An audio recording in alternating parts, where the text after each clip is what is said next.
हर हर महादेव दोस्तों, फिर से स्वागत है आप सभी का एक और नए व्लॉग में। और आज के व्लॉग में मैं आप लोगों के साथ अपने घर का कुछ शेयर करने वाली हूँ। और रिक्वेस्ट है आप सभी से कि प्लीज़ आप मुझे कमेंट में बताइएगा कि मैं सही हूँ या फिर गलत। तो पहले आज का व्लॉग स्टार्ट करते हैं। सुबह 5:30 बजे का टाइम है। छोटी सास ने मोटर चलवाई थी तो मैं सोचा चलो उठ ही गई हूँ तो साथ के साथ मैं भी नहा लेती हूँ।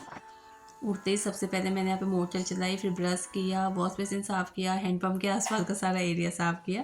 फिर मैं चली गई थी नहाने। पूरा बेड़ा तो बाद में धुलेगा जब सभी लोगों का नहाना धोना हो जाएगा। फिलहाल छोटा मोटा काम करके मैं नहा के आ गई हूँ। और जो हमारा बेड़ा है ना, इसी में मेरी किचन भी है, इसलिए अभी मैं अंदर रूम में नहीं गई थी। नहा के सीधे मैं किचन में बढ़ी। जैसे मैं किचन में बढ़ी ही थी, बाहर से दूध वाले भैया की आवाज़ आ गई तो मैं दूध लेके आ गई हूँ अंदर। अभी यहाँ पे सबसे पहले दूध बॉईल करने के लिए रख दिया है। और रात में मैंने छोले भिगो के रखे हुए।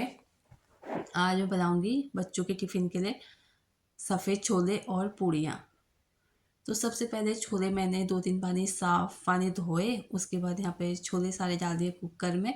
पानी डाल रहा है हल्दी, नमक और साथ में लौंग।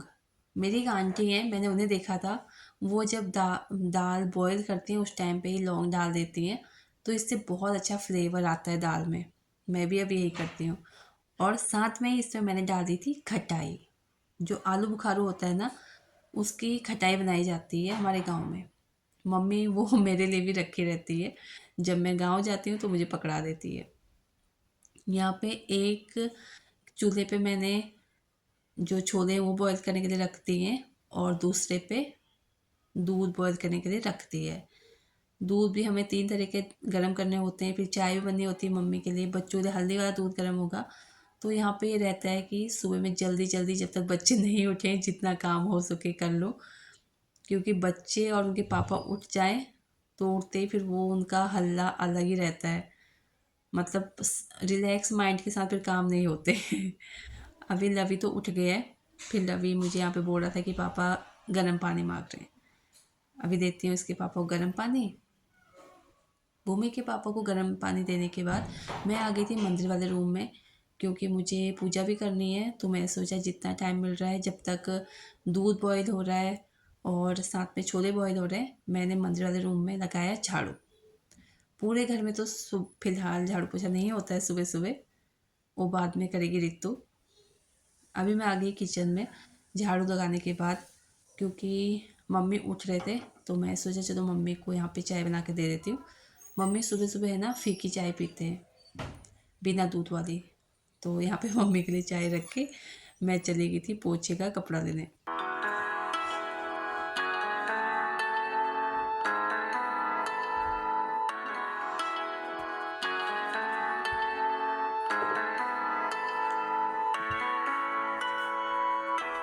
अभी मंदिर वा अभी मंदिर वाले रूम में झाड़ू पोछा हो गया है। जब तक पोछा सूख रहा था मैं फिर से किचन में चली गई। बस ये रहता है, कोई ना कोई काम सुबह में करने ही है, फ्री तो हम बैठ नहीं सकते। तो मैं सोचा दाल मेरी बॉईल हो गई है तो मैं यहाँ पे दाल को दे रही हूँ तड़का।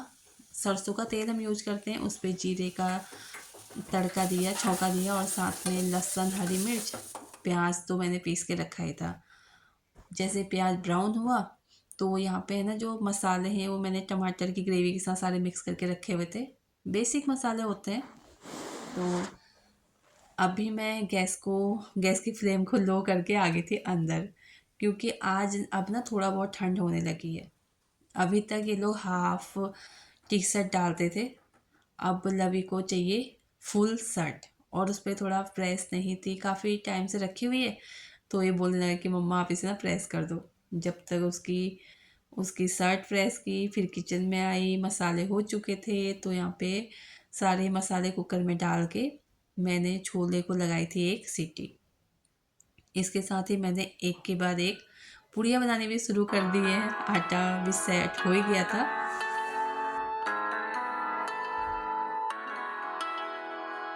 तो देखिए दोस्तों, यहाँ पे पूड़ियाँ भी बन गई हैं, छोले भी बन गए हैं। बच्चों को देती हूँ टिफ़िन, बच्चों को करते हैं बाय बाय और उसके बाद मुझे करनी है पूजा। आजकल भूमि के पापा भी जल्दी चले जाते हैं, क्योंकि दिवाली का टाइम है और दिवाली के सीज़न में सुबह में इन्हें जल्दी जाना पड़ता है और शाम में मतलब रात में देर रात तक आते हैं। 11 तो बज ही जाता है घर आने तक। मैं ऐसा लग रहा है सर्दियों की धूप निकली है मस्त। अभी ना मतलब जो सुबह की जो धूप निकल रही ना बहुत प्यारी निकल रही है, क्योंकि सुबह शाम है ना ठंड होने लगी है और जो सुबह सुबह की धूप है उसमें जाते हैं तो बहुत अच्छा लगता है। हमारे यहाँ से मुश्किल से 10-15 मिनट के रास्ते पे बच्चों का स्कूल है। तो भूमि के पापा बच्चों को छोड़ के आ गए थे। मैं पहले मंदिर में नहीं गई थी पूजा करने, बच्चों को बाय करने के बाद मैं सीधे किचन में चली गई थी। भूमि के पापा के लिए रोटियां बनाई, बाकी अभी किसी के लिए बनाई है, क्योंकि जब रितु झाड़ू पोछा करेगी उसके बाद खाएगी, मैं पूजा करूँगी उसके बाद खाऊंगी। मम्मी तो अभी उठे ही नहीं है। बस भूमि के पापा को भी मैंने उनकी प्लेट लगा के दे दी थी। रात के आलू बीन्स की सब्जी थी, छोले हैं, दही है, रोटियां हैं, पूड़ियाँ वो खाते नहीं है। तो भूमि के पापा अपना आराम से बैठ के खा रहे थे, मैं आ गई मंदिर में। मंदिर वाले रूम में मैं यहाँ पे पूजा कर रही हूँ, तो अभी आपको बताती हूँ मुझे आपको क्या बताना है। जो मेरा बेटा है लवी, उसका एक फ्रेंड है, वो है सरदार। पहले वो लोग उन लोग के घर में मंदिर था, वो लोग पूजा करते थे भगवान जी की जैसे हम लोग करते हैं। तो उनके घर में हर तरह की भगवान जी की फ़ोटोएँ थी, जैसे खाटू श्याम बाबा जी हैं, हनुमान जी की मूर्ति है और शिवलिंग हैं।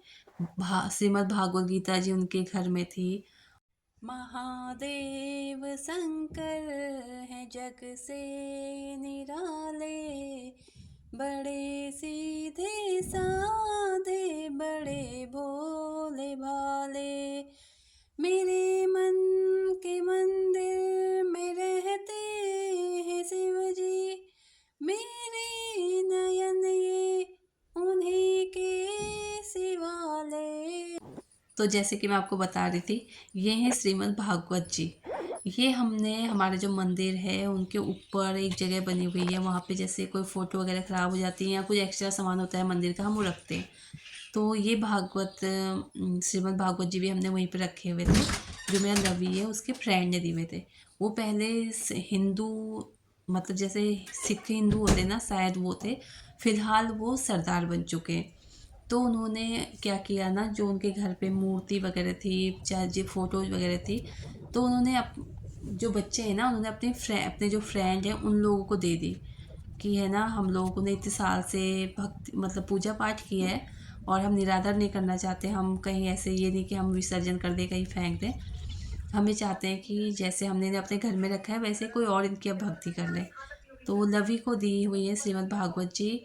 छोटा सा शिवलिंग है वो, एक हनुमान जी की का मुद्गर जो होता है वो, और उसके साथ ही खाटू श्याम बाबा जी हैं और हनुमान जी की एक और मूर्ति है।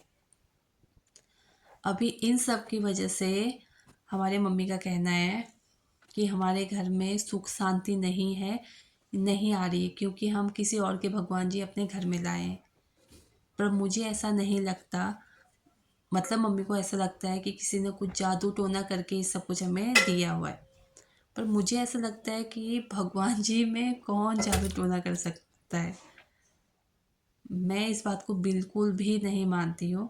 मम्मी ने भागवत जी जो हैं वो अपने मंदिर वाले रूम से रात में मंदिर वाले रूम से निकाल के बाहर रख दी। हमारा डाइनिंग एरिया है वहाँ पे रख दी। जब मैं सुबह पूजा पाठ करके बाहर निकली ना, तो मुझे बहुत बुरा लगा कि यहाँ पे मम्मी ने वहाँ से निकाल के नहीं यहाँ पे रख दिया। मतलब उसकी एक तरह से बेकदरी करी। मैंने उठाया उन्हें, उठा के मैंने जो मेरे बच्चों का नया रूम है उस रूम में कबर्ड बना हुआ है, नीचे लवी के कपड़े, ऊपर उसने अपनी स्कूल की बुक्स रखी हुई है, तो मैंने उन्हें वहाँ पे रख दिया है। अब आप ही बताइए मुझे प्लीज़ कमेंट करके। मम्मी का कहना है कि इन्हें घर से बाहर करो, ये जितनी भी फ़ोटोज़ हैं, मूर्तियाँ हैं और भागवत जी हैं, इन्हें सबको घर से बाहर करो। जब से हमारे घर में आए हैं, हमारे घर में नेगेटिव एनर्जी मुझे फ़ील होती है। पर मुझे ऐसा नहीं लगता। जिस दिन लवी लेके आया था उस दिन भी मैं बहुत रोई थी। पता नहीं क्यों मुझे उस दिन भी बहुत रोना आया था कि लोगों ने इतने टाइम से इनकी भक्ति की और आज घर से बाहर निकाल दें। और अब जब मम्मी ये बात बोलते तब भी मुझे रोना आता है। मुझे समझ नहीं आ रहा मैं क्या करूं। फ़िलहाल तो हमने जो शिवलिंग हैं और फ़ोटोज़ वगैरह हैं भागवत गीता जी हैं, वो उठा के जो मेरे भूमि वाला रूम है उस रूम में रख दिए हैं मंदिर से निकाल के। अब मैं इस सब में आप सबकी हेल्प चाहती हूँ कि प्लीज़ आप मुझे कमेंट में बताइए कि मतलब मुझे क्या करना चाहिए। क्या सच में ऐसा हो सकता है कि ये जो मूर्तियाँ हमारे घर में आए हैं, इनके ऊपर कुछ जादू टोना हुआ हो, इनकी वजह से हमारे घर में नेगेटिव एनर्जी आ रही हो, या फिर बहुत कुछ मम्मी बोलते हैं। ऐसे ही भूमि के पापा के साथ कुछ दिन पहले और हुआ। उनकी दुकान में कोई अ, सरदार जी और उनकी वाइफ आए थे। वो लेके आए थे 3 फ्रेम। एक थे जिसमें गायत्री मंत्र लिखा हुआ था, दूसरे नंबर पे साईं बाबा थे और तीसरे नंबर का जो फ्रेम था वो था राम दरबार का। तो उनका भी यही बोलना था कि आप इसके बदले हमें कोई गुरु नानक देव जी की फ़ोटो फ्रेम दे दो, क्योंकि अब हम मतलब भगवान जी की पूजा नहीं करना चाहते हैं और इतने टाइम से भक्ति की है तो हम इन्हें कहीं फेंकना भी नहीं चाहते। ये सब कुछ देख के बहुत बुरा लगता है, बहुत ज़्यादा। तो प्लीज़ आप सभी से रिक्वेस्ट कर रही हूँ कि कमेंट बताइए मुझे कि मैं क्या करूँ और क्या नहीं। Bye bye. हर हर महादेव।